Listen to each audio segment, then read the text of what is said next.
Welcome to Modern Mystic Messages. I'm Teresa, and I thank you for stopping by.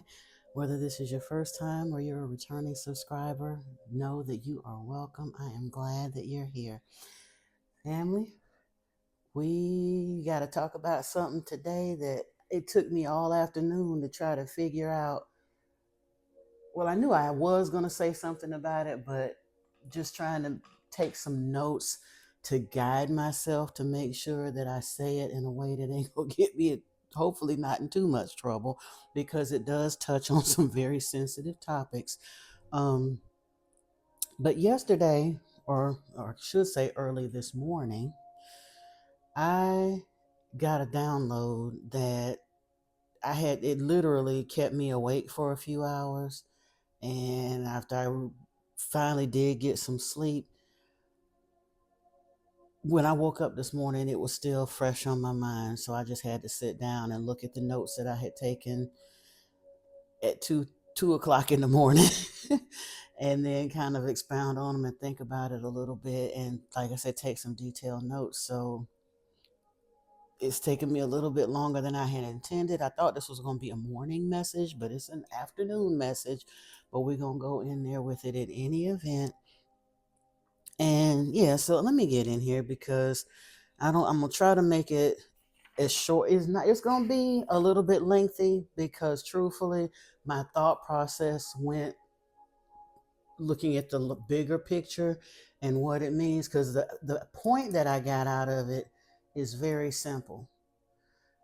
Some of the things that have happened in the past few years made me further understand that this book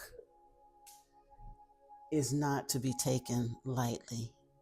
And by that, I mean it's easy for us to dismiss things, especially as lay people. We've been doing it, we've been programmed and encouraged, and in some places, downright instructed to do that, to kind of blow everything off as if it's not relevant. Oh, it's fictional. Oh, it's myth, and all those good things. But there's some things that have happened that kind of make it. Anyway, let me just get in here and go over what I wrote down. Now, this came to me on the heels of last night's download. I actually finished doing the reading and discussion of the Lost Book of Enki, the tablet one, and by the time I got it uploaded to the channel, it was 11:59 p.m. No kidding. So it barely squeaked under as a day two offering. Sometimes the downloads take longer than others. But as it was, I went ahead and uploaded it, and I hadn't even listened to it first. Normally, when I do a reading, a message, whatever it is, I'll listen to it first to make sure the audio is good and all of those things. And then, truthfully, in order for me to get the benefit of the message, I have to go back and listen to it as well. Because when I'm in that flow like that, I hear myself. I'm not in any trance or any kind of thing, but it's not scripted. It's not heavily outlined or whatnot. I just sit down and just turn it on and let it flow. So as I was going back and listening to it, towards the end, or somewhere, I guess, towards the end of me watching it myself, I had a profound insight that kind of hit me a little bit differently than it had been in all the months since I was first introduced to this material. And when I looked at the clock, it was 1:11 a.m. And I'm like, oh, okay. And so I took some notes on my phone because I couldn't even find my notebook. Who knows? I go back. I probably wound up accidentally shoving it further under the bed than I could see that time of night. But I wound up taking notes on my phone, and I finally went to sleep. I think by the last time that I noticed on the clock before I drifted off to sleep was about 3:30, 3:32 actually, but that's neither here nor there. I went to sleep, woke up at exactly 7:11 this morning, which I thought that was pretty significant too. Look up that angel number meaning. Also, look up 7:11 as it pertains to the Moors. because I mean we know the convenience store 7-Eleven, but I'm here.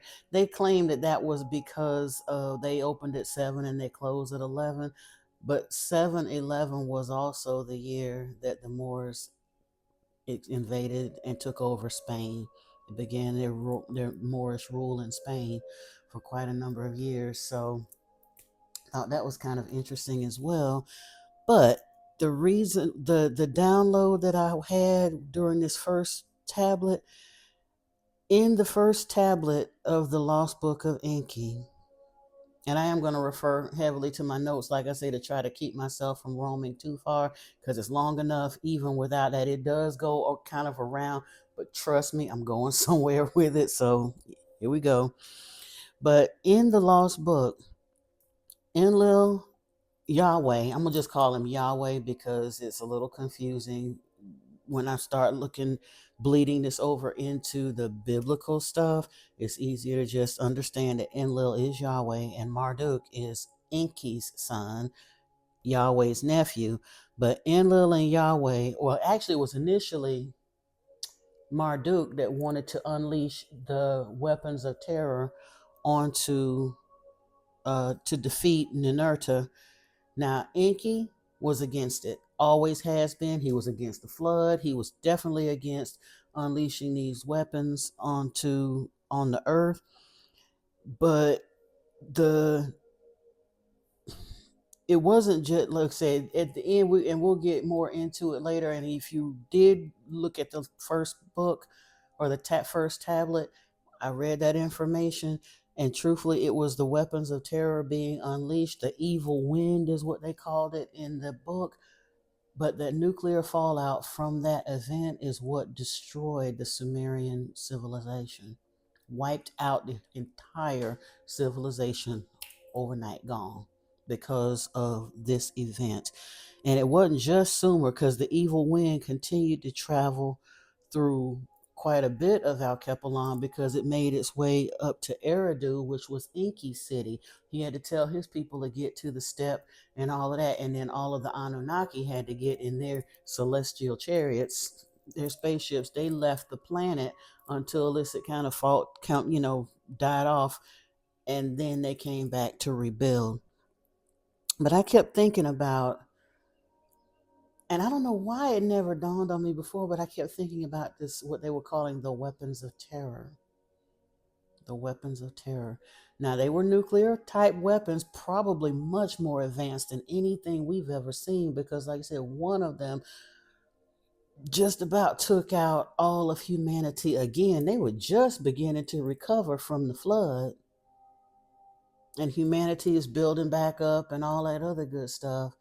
And then this weapon of terror was unleashed and took out the entire Sumerian civilization overnight, and quite a bit of the rest of the population of Alkeplon as well. Because I gotta tread a little bit carefully here, because I don't want the MIB on my doorstep. I'm not trying to be any kind of raising any dissent or anything. So I'm gonna discuss things that have already happened, and any of us that are over the age of 40, 35 to 40 should be fairly familiar with these things. But a lot of thoughts came through my mind rather quickly, and part of it, I went back to thinking about how all my life they've told us that all of these ancient things that we read are mythology. We got our Greek mythology and the Roman mythology and the Egyptian mythology and the Sumerian and Babylonian and Akkadian mythology, or sometimes they refer to those as texts, but they always give us this dismissive, oh, it's not real, it's not relevant to our time. But I've also noticed that a lot of the stuff they tell us, the regular people, that isn't relevant to our time is the very things that the powers that were are using to their advantage over humanity. Now, they Yeah, like I said, they look at the deities and all that stuff, but they use the tools. They use the tools. That was something I put there, and they tell the thing that really gets me though is not only do they teach us to be dismissive of those things, they teach us that they're forbidden and evil, so we don't even look into the truth of the matter. Now we know that the stories have to be more than myth, and the reason we know because the further I start digging into this stuff, I'm seeing and understanding that they believed it was more than myth too, because truthfully, it's that stuff. All of the Akkadian and the Babylonian and the Egyptian and the Sumerian and the on and the they pulled all of those things. Constantine culled all of that information, ooh, into an amalgamated, summarized, and oftentimes in some places directly plagiarized a lot of that information into this one volume and declared it to be inspired of God and beneficial for teaching and reproving and for setting things straight. This is the infallible word of the one and only true God, according to the people that gave it to us 500 years ago. Only 500 years ago. Before that, a lot of these texts had been discovered and a lot of them had been translated, but they had never been amassed into this until 500 years ago. And even then, the translators that go back and look at the original manuscripts will tell you that this has been very much, in some places, intentionally mistranslated, in other places, scriptures omitted, and in some places, deliberate meanings or syntax and grammar placed in such a way to give it a completely different meaning. But the point is, the information that makes this up comes from older texts that they turn around and tell us is fiction and mythology. I know it's not.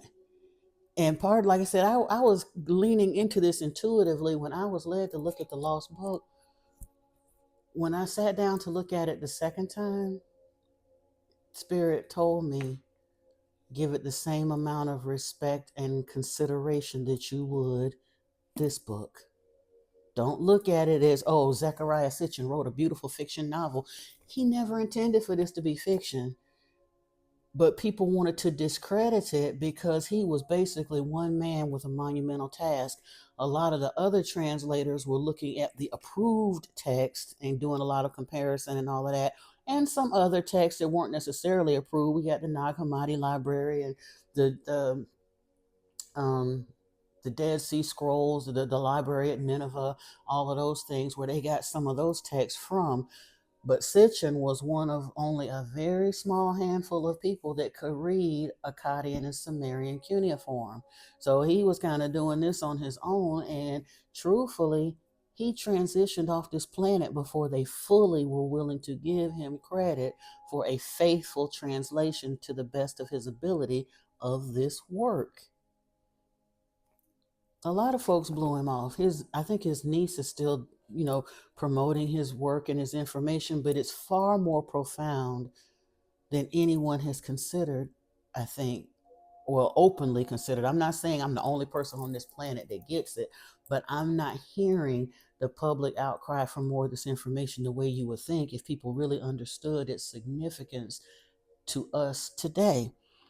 But it's obvious, because they used all of these informations to create the Bible. It's obvious that the powers that were, or y'all can call them the powers that be if you want, but I understand them as the powers that were.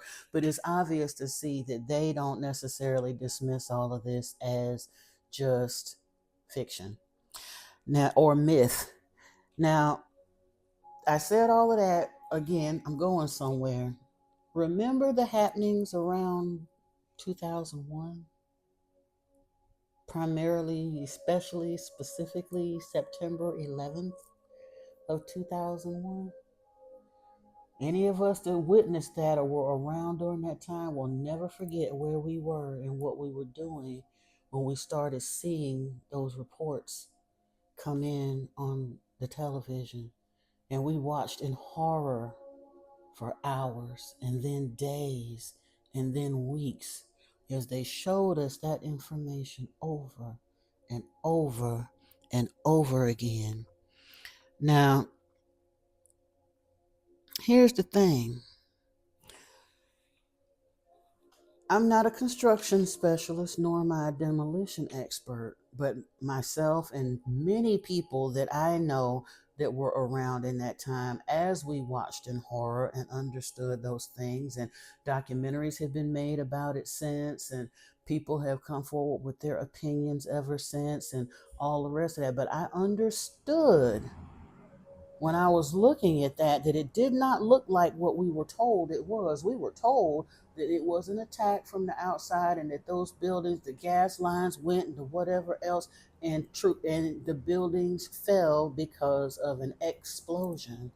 Meanwhile, what we were looking at looked like a very organized, very planned implosion, such as you would see from professional demolitionists. Nobody can, we, like I said, everybody on the planet that had a set of eyes saw those, all those clips at least 100 times. It looked like an implosion, right? But that was a very careful scripting that was used. That act was used to set off a war and get the people to cheerfully rally behind it. It fueled decades of racial and religious hate on this planet for all brown and or Muslims practicing peoples that continues to this day. 25 years later, the hatred that was spawned from that one act that we clearly didn't get all the information about was used to trigger a war. The same war that the then president's father had tried to start a decade before when he was in office, and it didn't go down. But now we got the right formula, the right justification for it, and off they went to war. Now, here's the part that kind of got to me. That war was sparked supposedly initially because uh, bin Laden was the devil and they had to be put him to a stop and this and that. The rest of us, we all thought it was about oil and money. Because truthfully, if he was so evil, he'd been over there being evil for the last 20, 25 years. Nobody was interested in stopping him before now. But when it gets in line and messes up with the money, with the oil and all of that, okay, well, off to the encampment they go. But here's the thing, and this is something that I noticed back then, but again, I did not have a platform and I wouldn't have said it even then because I didn't understand the relevance to it until very recently here, like this morning. Um, we were told that that was all about war. Like I said, the well, honestly, we don't. Well, he was the leader of the terrorist faction and all of that good stuff, and that's why he had to go. But did anybody notice how very suddenly and very quietly, all of a sudden, the focus shifted from Bin Laden, and almost overnight, it became Hussein that was the target. Overnight, they were like, yeah, yeah, yeah. Bin Laden's still a bad dude, but you know what? He ain't priority no more. This right here is public enemy number one. We got to get him, and we got to get him now. All hands on deck. This is our new focus. Didn't explain to us why. Didn't give us no explanation at all. But off to the races they went in behind Hussein. But again, so much fear and hatred had been stirred up till nobody really questioned it. Y'all go ahead, please, and bless the efforts and the this and the that. And yes, we got to do this. Let's get it. Okay. Now, I thought that it was just about oil and money. And of course, That president that was in office at the time, several of his companies went to billionaire status in like within the first week of the war starting. Several of the folks in the cabinet became obscenely wealthy off of that effort. So again, smoke and mirrors. I'm thinking that that's what it was just corporate greed, and to some degree maybe, but it was bigger than that because I realized that we missed something hiding in plain sight, and I realized that at 1:11 a.m. this morning. Very shortly, like I said, they shifted the focus from Bin Laden to Hussein. And again, I ain't hating the player or the game. I'm not getting into the politics of any of that, none of the rest of that, because what was relevant for me was going back to the Lost Book of Enki and what the actions that happened there truthfully solidified for me in my mind the legitimacy and the authenticity of this book because bin Laden was from Saudi Arabia. Whatever they had going on, again, I'm not stirring into the politics of it. But Hussein was president of Iraq. Now, what does that have to do with any of this? Well, this book right here, Sitchin finished translating his work around, I think the initial copyright on this book happened in 2001. It didn't go into print until 2002. But wasn't it around 2002-ish, 3-ish that the shift focused off of the Saudi Arabian personage and onto the Iraqi person? Because guess what? Sumer was where we call modern day Iraq. The place where the weapon of terror, the weapons of terror were unleashed was in modern day Iraq. And if you read the story and actually believe that this is true, that it's not fiction, it said in there that when they landed, the weapons of terror, Alalu had used it to basically to get to Earth in the first place. They broke up the what they call the hammered bracelet. It was a heavy asteroid belt that had kept people from being other explorers from reaching Earth. In fact, even when they were trying to solve the issue with the gold, and they had initially sent out crews to try to get to Earth to survey, if you will, the land for the gold, the initial scouts that they sent out did not ever return. The hammer bracelet destroyed those ships.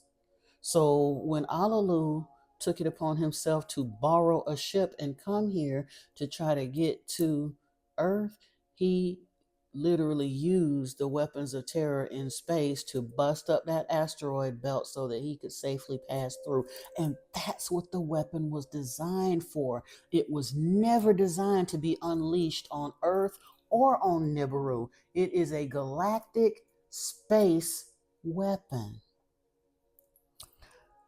But Enki, in his wisdom, when they started the mining prospects and they had other crews coming in and they brought in the workers and then they started bringing in the women for the genetic experimentation and all of that good stuff, and they were doing some regular traveling back and forth between Nibiru and Earth.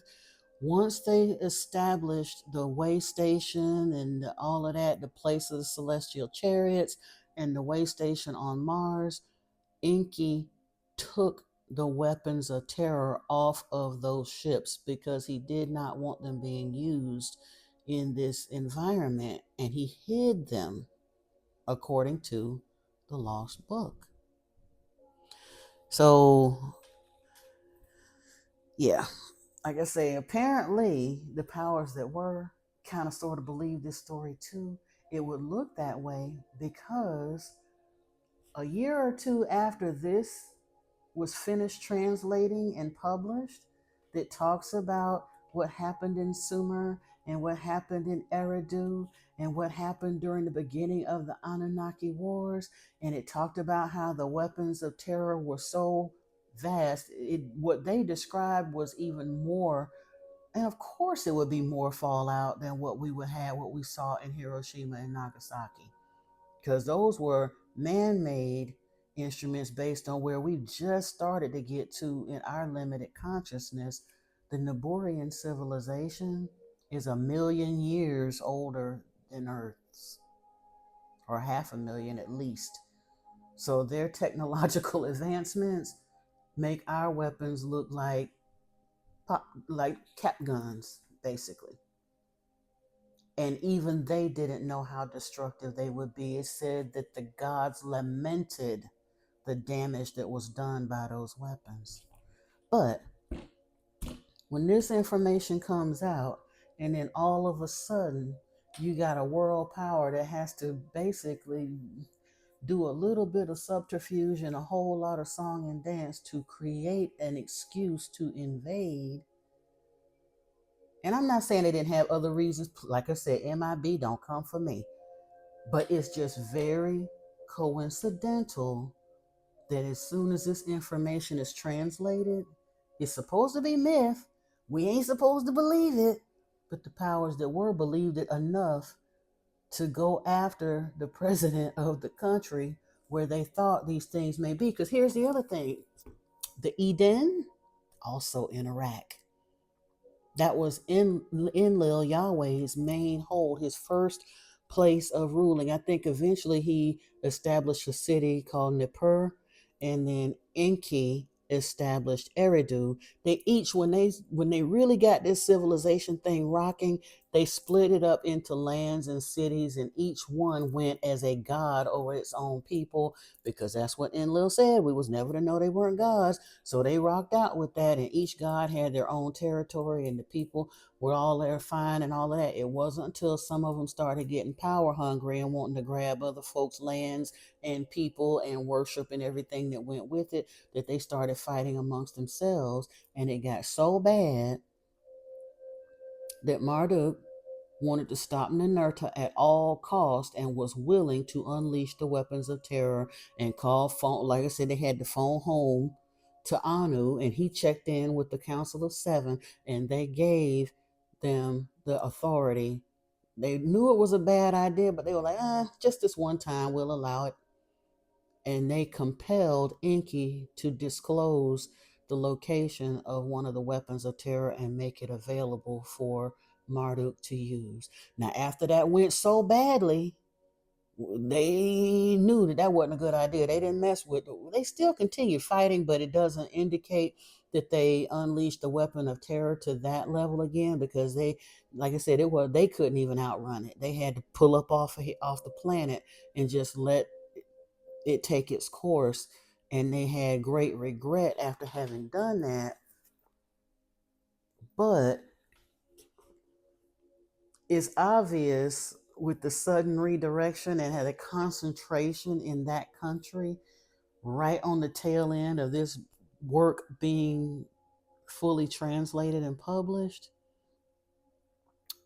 It looks like they really were looking for weapons of mass destruction. That's what they chose to call them. But I mean, that's not a far leap from weapons of terror as it was translated. Now, they never did find them, but one of those people that they was looking for, that they said they had to start the war for, was found and unalived in 2003. No, 6. The other one was unalived in 2011. And yet the troops stayed there for another 15 years past that. Or another 10, 11, 12, yeah, 11, 21, yeah, another 10 years past the time when the reason that they said they was there was taken away. So obviously they was looking for something else.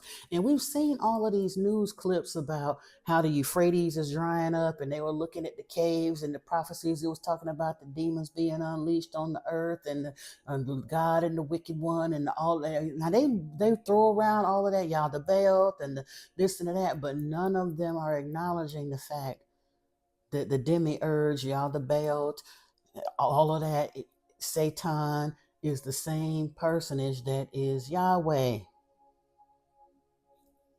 Got the whole world lying in the power of the wicked one. It's right there. Now, again, let me see, where was I? Yeah. Oh, that's good. I was sitting there. I did a lot of writing, but I just wanted to make sure. Oh, one of the weapons was used. The book indicates there were 7 that Enki initially hid. I would very much hazard to say, considering the wisdom of Lord Enki and seeing how these folks acted, and he saw what how this all played out on his home world on Nibiru, and didn't want the same fate to occur to humanity.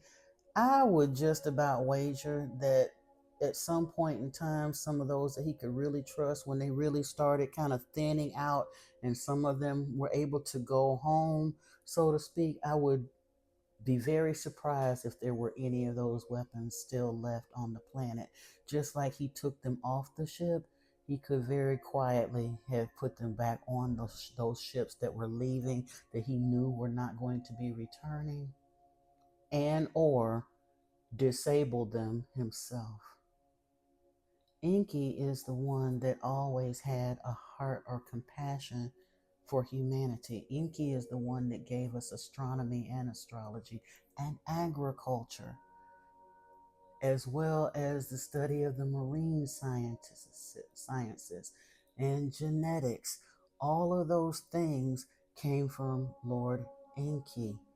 Enlil, Yahweh didn't even have the scientific knowledge base to do any of that. Enki was the scientist. Yahweh was the warrior. And that would lead me to that other profound discussion. There's definitely going to have to be another video on another day, because I see we're getting a little out there as far as time. But it really did help me understand that we can dismiss these things and choose to remain willfully ignorant if we want. The powers that be, or powers that were, hope and pray you will. But we don't have to. They don't take these information. They don't dismiss it as random fiction, and neither should we.